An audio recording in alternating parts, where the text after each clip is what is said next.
Timsy here down at Hackneywick SC to see how important this club is to the local community and how they're giving a second chance to youth footballers who've been released from pro academies.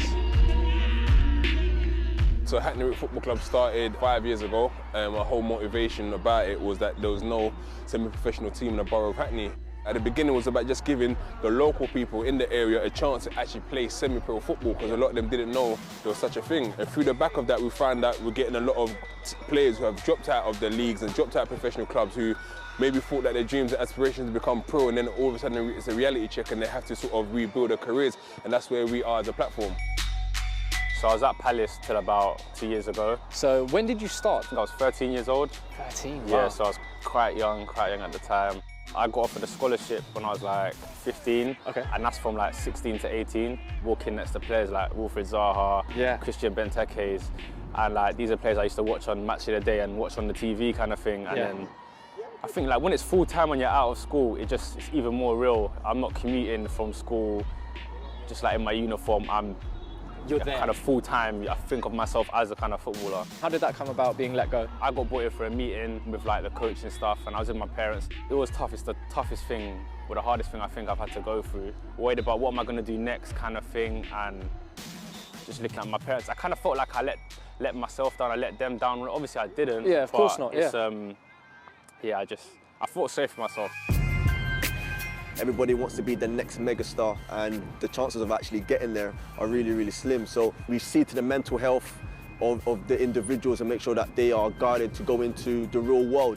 What is the most common story that you find with these academy boys? Obviously where they've had either injuries, and that's been a massive setback into them obviously progressing, whether they're getting contracts, or it's a case where their attitude. A lot of these young boys, the generation, they're so aggressive and they don't have the people skills.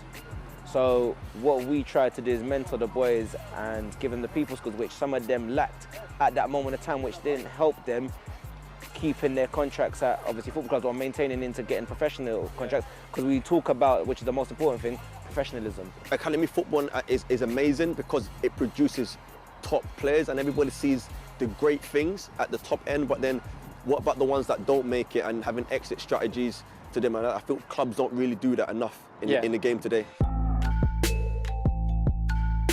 Hi Ricky, how are you doing, man? I'm Michael, I'm very good, thank you. How are you?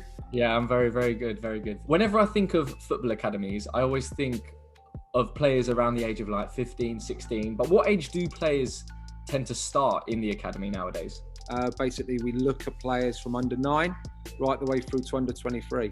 But we also have a pre-academy where we look at players at 7s and 8s prior to signing, because it's so competitive, certainly in London. On attracting players, but officially we sign players on from under 9 right the way through to under 23. How difficult is it to deliver the news where, of course, not everyone can make it to the first team? Yeah, that's not a nice day.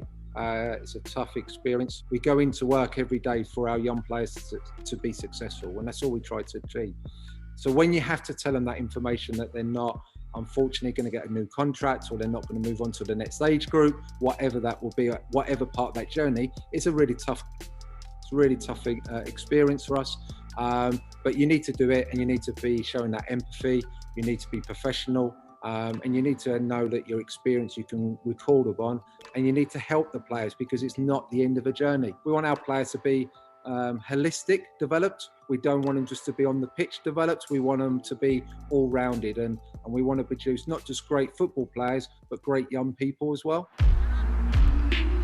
A lot of them are, I guess, hurt. So it's about trying to, I guess, humble them a little bit to say, you know what, this is where the hard work begins for you guys. Of course, we'll see the difference in regards to, look at the minibus that we're driving. We're late to matches and all these sort of things that happens in this league. But it's about maybe also making them into men so they can have that sort of resilience to say, you know what, things have gone wrong, but I'm going to try and use this now as a platform to push myself back out there.